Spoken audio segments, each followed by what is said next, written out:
시청자 여러분 안녕하십니까? 헬로티비 뉴스입니다. 먼저 오늘의 주요 뉴스부터 보고 오시죠.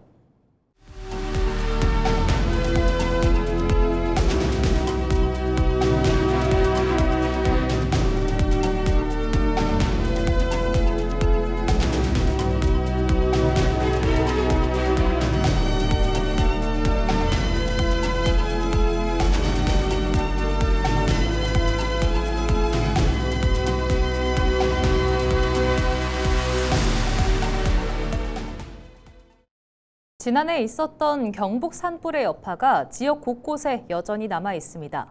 불길로 인해 손상된 나무가 또 다른 피해를 줄 수 있어 지역에서는 긴급 벌채 사업을 진행하고 있는데요. 안동 기란면 주민들은 벌채 사업자로 선정된 업체가 특혜를 누리는 것이 아니냐는 의혹을 제기했습니다. 홍하영 기자의 보도입니다. 산불 피해지에서 진행되고 있는 긴급 벌채 사업. 위험목으로 인한 2차 피해를 받고 산불 피해목에서 돈이 되는 우드칩을 만들어 유통해 산불 피해를 입은 산주에게 비용으로 돌려주기 위해 시행하는 사업입니다. 안동에서는 지자체가 추진하고 산림조합이 관리 대행을 하며 사업을 진행하고 있습니다. 하지만 최근 안동 기란면 주민들은 안동시와 산림조합이 조직적으로 정산을 조작하고 있다는 의혹을 제기했습니다. 주민들의 주장하는 의혹은 크게 두 가지. 벌채 사업을 통해 산주에게 지급할 톤당 비용을 영원으로 적은 업체가 선정됐고 산에서 반출된 나무의 무게를 제대로 측정하지 않은 채 작업이 이뤄지고 있다는 겁니다. 결국 산주들에게 지급할 보상 기준 자체가 사라지고 있는 셈입니다. 안동시 스스로가 정한 운영 지침에도 개근 의무가 명시되어 있음에도 현장에서는 개근을 하지 않고 위해 측정을 방해하는 몰상식한 일이 벌어지고 있다. 아직 벌채를 시작하지 않은 산주는 불안함과 분노를 감추지 못합니다. 보상 차원에서 산주 보상 차원에서 해준다면 좀 제대로 좀 해주든지 차라리 손을 안 대었으면 하는 심정입니다. 저 심정은. 이에 대해 안동시 산림조합은 주민들이 제기한 의혹을 전면 반박했습니다. 선정된 4개 업체 가운데 한 곳이 비용을 적어내지 않은 것은 사실이지만 다른 항목에서 높은 점수를 받아 선정됐다는 설명입니다. 또 산주 환원금은 지급하지 않는 것이 아니라 선정업체 가운데 2곳의 평균 금액인 톤당 39,500원으로 정했다고 밝혔습니다. 45,000원 적은 업체가 가장 높은 금액인데 다 45,000원을 주면 상주분들은 좋겠지만 저희들이 봤을 때는 너무 무리하게 작업이 이루어질 수도 있기 때문에 제일 높은 금액, 그다음 제일 낮은 금액을 빼고 중간에 있는 금액이 39,000원, 4만원이었거든요. 39,500원이 가장 적당하고. 논란이 된 개근 문제에 대해서도 해명했습니다. 산에서 가져온 목재의 경우 가지나 껍질, 흙 등이 섞여 있어 무게를 재는 게 실효성이 없고 작업 지연 우려도 있어 가공 후 무게를 측정하고 있다는 설명입니다. 다만 주민들의 요구를 반영해 4차 사업부터는 시간이 걸려도 무게를 달겠다고 말했습니다. 계약 방식도 일부 바뀔 것으로 보입니다. 3차는 지금 하던 대로 추진하고 4차부터는 완전한 물량이 나오기 전이니까 그냥 톤당 단가 정도 알려드리고 저희들이 설명 자료를 만들어서 첨부를 해서 1차 가계약처럼 그렇게 해야 될 것 같습니다. 이 같은 해명에도 지역 주민들의 의구심은 쉽게 가라앉지 않고 있습니다. 개근을 하지 말라는 통화 녹취가 공개됐기 때문입니다. 그러니까 산림조합에서 하지 말았겠잖아, 그자. 그래, 개근을 하지 말라 그랬다던데. 다 어차피 설계할 때 다 들어간 양으로 준다고 그랬다 그러더라고. 어차피 산림조합에서 그런 얘기 나왔으면 시에서 왜 그 지침이 내려왔으니까 그랬을까요? 그러니까 그렇겠지, 당연히. 당연하지. 안동시 산불 피해 주민 대책위는 사업의 최종 관리 감독 책임자인 안동시장을 경찰에 고발했습니다. 산불 2차 피해를 예방하고 산주의 피해를 보상하기 위해 진행하고 있는 긴급 벌채 사업. 무엇보다 사업의 전 과정의 투명성을 확보하고 주민들의 신뢰를 얻는 일이 시급해 보입니다. 헬로티비 뉴스 홍하영입니다. 2025 에이펙 정상회의를 성공적으로 개최한 경북 경주가 이번엔 아시아 태평양 최대 관광 국제 행사인 파타 연차총회를 개최하며 글로벌 관광 도시로 도약하고 있습니다. 경상북도는 국제회의와 문화관광을 연계해 포스트 에이펙 시대 새로운 성장 동력 확보에 나섰습니다. 이하영 기자가 보도합니다. 아시아태평양 35개국 관광 관계자들이 경주에 모였습니다. 아시아태평양 관광협회 파타 연차 총회가 지난 11일부터 사흘간 경주 화백 컨벤션 센터 일원에서 열렸습니다. 올해 총회는 회복력 있는 미래로 향하는 여정을 주제로 AI와 디지털 관광, ESG 기반 지속가능 관광, 문화유산 관광 전략, 글로벌 관광 협력 방안 등이 논의됐습니다. Asia Pacific region, including in Korea, already experiencing over-tourism and other challenges that tourism normally face. Therefore, we need to think about how we safeguard our tourism assets. How do we safeguard our culture, our tradition? 아시아태평양 관광협회 파타는 1951년 아시아태평양 지역 관광산업 발전을 목표로 설립된 비영리 국제관광기구로 우리나라는 올해 6번째로 연차 총회 유치에 성공했습니다. 특히 47년 만에 경주에서 다시 개최돼 더욱 의미를 더했습니다. 경주 보문단지가 47년 전에 파타 총회를 개장해서 처음으로 국제회의를 유치를 했었는데요. 다시 돌아왔다는 어떻게 보면 홈커밍과 같은 그런 기분으로 우리 지금 회원들이 열심히 참석을 하고 있습니다. 경북문화관광공사는 이번 총회를 기념해 보문관광단지 물레방아 광장을 파타 작은 정원으로 조성하고 앞으로 파타 관련 정보 제공과 관광 콘텐츠를 연계한 공간으로 활용할 계획입니다. 마이산업 육성을 위해서 정부도 국제회의법에 의해서 지원을 하고 있습니다. 그래서 경상북도도 마이스 전담팀도 만들었고 우리 경북문화관광공사도 마이스 팀을 만들었고 해서 앞으로 경제 파급 효과가 큰 이런 국제 행사를 계속 유치를 통해서 지역의 어떤 그런 생활 인구도 늘리고 또 지역의 어떤 경제 효과를 확산할 수 있도록 그런 노력할 예정입니다. 에이펙 정상회의 이후 국제적 위상을 이어가고 있는 경주. 파타 연차 총회를 계기로 국제행사 운영 경험과 인프라를 축적하며 글로벌 관광 마이스 중심지 도약에 나서고 있습니다. 헬로티비 뉴스 이하영입니다. 국민의힘을 탈당한 후보들이 기자회견을 열고 무소속 출마를 공식 선언했습니다.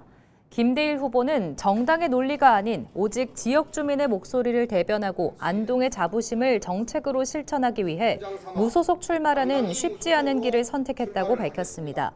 김경도 후보는 지역 발전과 주민 삶을 위한 정치를 펼치겠다며 본선 완주 의지를 밝혔습니다. 후보들은 선거 기간 정책과 경쟁력으로 평가받겠다며 누가 안동의 자존심을 지킬 사람인지 투표를 통해 엄중히 심판해달라고 호소했습니다. 지역 정치권에서는 보수 표심 분산 여부와 향후 선거구도 변화에 관심이 쏠리고 있습니다. 경북 북부권이 전통 삼배 산업을 넘어 햄프를 미래 먹거리 산업으로 육성하고 있습니다. 햄프는 의료용이나 식품, 화장품 등 산업적 활용이 가능한 대마입니다. 경상북도는 지난 2020년 산업용 햄프 규제 자유 특구 지정 이후 스마트팜 재배와 원료 축출, 안전관리 체계 구축 등을 추진해 왔습니다. 특히 최근에는 중소벤처기업부의 신규 특구 공모 적정성 평가를 통과했고 농림축산식품부의 57억 원 규모 칸나비디올 원료 의약품 플랫폼 개발 사업에도 선정됐습니다. 경북도는 앞으로 국산 햄프 신품종 개발부터 대규모 재배단지, 완제의약품 제조시설, 산업지원 총괄기구까지 구축해 의료용 햄프 산업의 전주기 기반 시설을 경북에 집약한다는 전략입니다. 청송군이 토양 검정과 퇴비 부숙도 측정, 잔류 농약 분석을 연계한 원스톱 서비스를 운영하고 있습니다. 청송군 농업기술센터는 토양 검정 서비스를 통해 산도와 전기 전도도, 유기물 등 9개 항목을 분석하고 결과에 따른 비료 사용 처방과 농가별 맞춤형 지도를 지원합니다. 퇴비 살포 전 받아야 하는 부숙도 검사 역시 센터에서 진행 가능하며 센터는 퇴비 상태에 따라 적정 살포 시기를 안내합니다.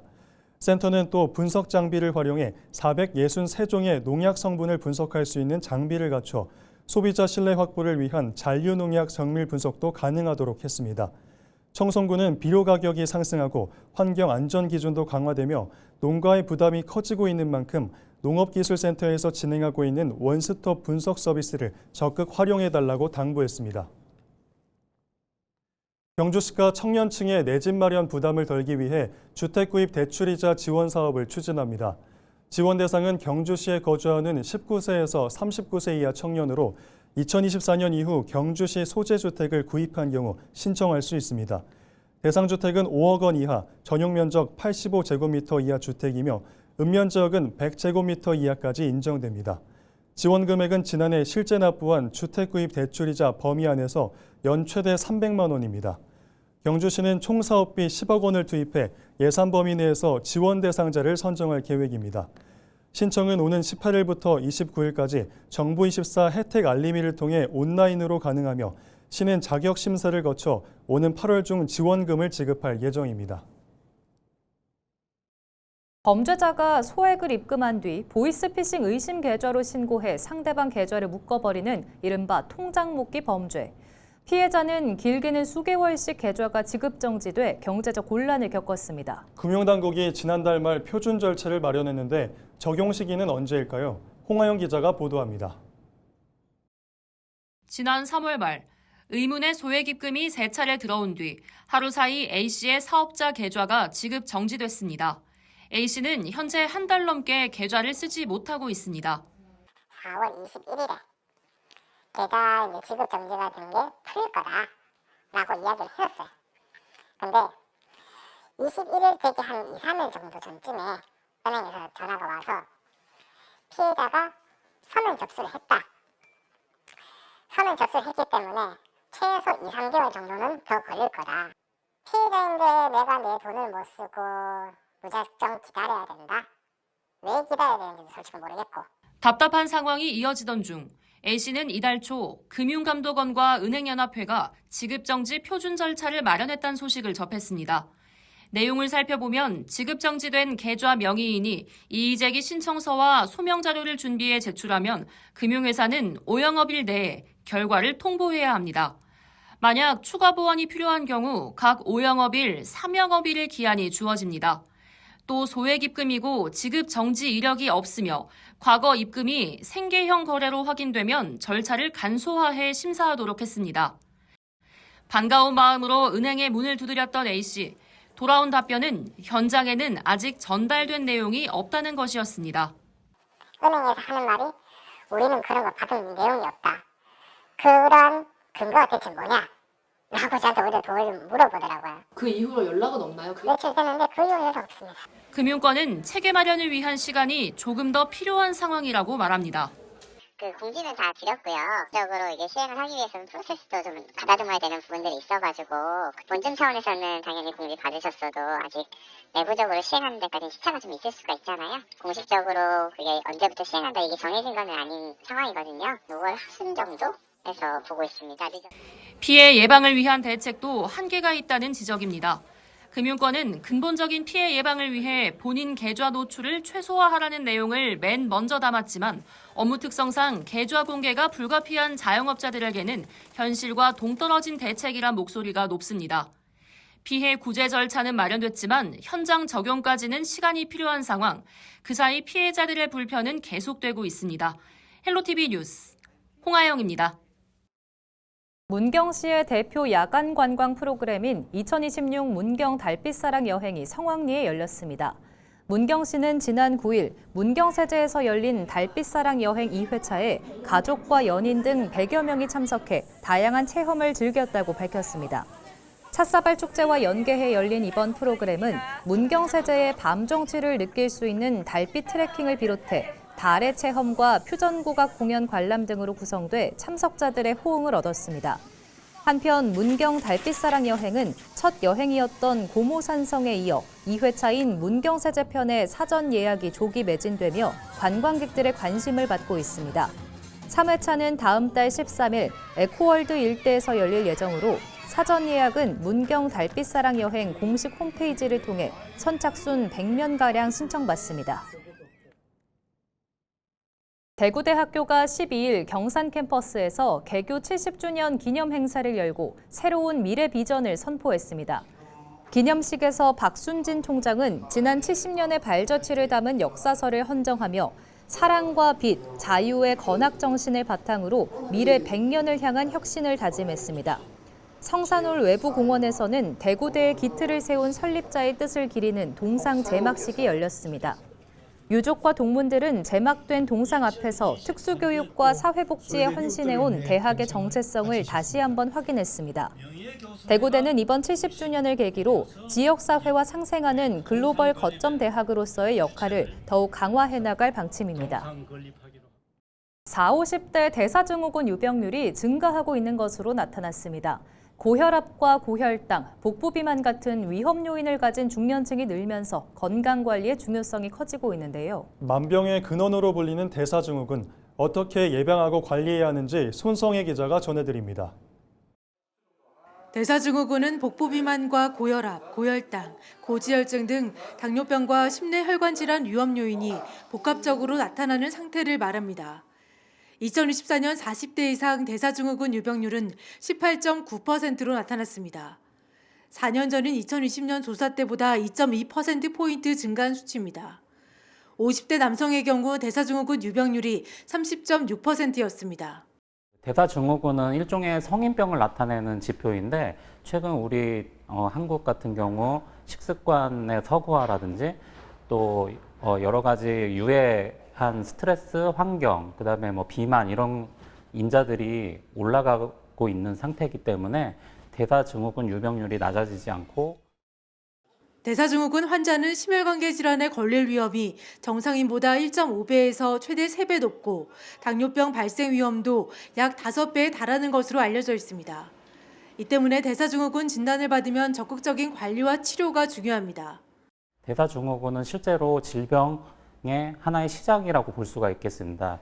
이것을 놓칠 경우에는 심근경색, 뇌경색 같은 중증 질환으로 이어지고 후유장애가 남을 수 있기 때문에 적극적으로 관리하고 치료하는 것이 중요하다고 보겠습니다. 전문가들은 대사증후군 예방을 위해 식습관 관리와 꾸준한 운동, 복부 비만 관리가 중요하다고 조언합니다. 과체중이나 비만인 경우 체중을 3에서 5%만 줄여도 인슐린 저항성과 심내혈관 질환 위험을 낮출 수 있다는 설명입니다. 전문가들은 40대 이상 건강검진 수검률은 증가하고 있지만 건강지표는 나아지지 않고 있다며 무엇보다 검진 결과를 생활습관 개선으로 이어가는 것이 중요하다고 강조합니다. 헬로티비 뉴스 손성혜입니다. 경상북도가 정부 주관 분야별 각종 평가에서 잇따라 최고 성과를 거두며 현장 중심 행정 역량을 인정받고 있습니다. 경북도는 지난해 정부 합동평가에서 정량지표 96개 가운데 95개를 달성해 역대 최고인 98.9%의 달성률을 기록했다고 밝혔습니다. 특히 최근 3년 연속 달성률 상승세를 이어가며 올해도 우수지자체 선정이 기대되고 있습니다. 최종 평가 결과는 행정안전부에서 6월 중 발표할 예정입니다. 또 행정안전부 지방재정 분석평가에서는 2년 연속 최우수 등급인 가등급을, 고용노동부 지역산업 맞춤형 일자리 사업 평가에서도 최고 등급인 S등급을 받았습니다. 경상북도가 공습 상황에 대비한 민방위 훈련을 실시했습니다. 이번 훈련은 실제 위기 상황 발생 시 적용되는 행동 절차와 대응 체계를 사전에 점검하고 초기 대응 능력을 강화하기 위해 마련됐습니다. 훈련은 공습 대비 대피 훈련과 비상시 행동 요령 교육 중심으로 진행됐습니다. 특히 화재 발생 시 소화기 사용법과 전기차 화재 초기 대응, 심폐소생술 교육 등 실전형 교육이 이뤄졌습니다. 경북도는 최근 안보 환경과 재난 상황의 불확실성이 커지고 있는 만큼 반복 훈련을 통해 위기 대응 역량을 지속적으로 강화해 나갈 방침입니다. 경주시가 친환경 교통 확대와 탄소 중립 실현을 위해 전기자동차 300대를 추가 지원합니다. 경주시는 총 사업비 43억 원을 투입해 오는 18일부터 예산 소진 시까지 전기차 구매 보조금 추가 지원 사업을 추진한다고 밝혔습니다. 지원 물량은 승용 전기차 250대와 화물 전기차 50대입니다. 보조금은 차종과 성능에 따라 승용차는 최대 1,400여만 원, 화물차는 최대 2,300여만 원까지 지원됩니다. 한편 경주시는 2024년 전기자동차 540대에 87억 9,600만 원, 지난해에는 970대에 151억 7,800만 원의 구매 보조금을 지원했습니다. 이상으로 뉴스를 마칩니다. 시청해주신 여러분 고맙습니다.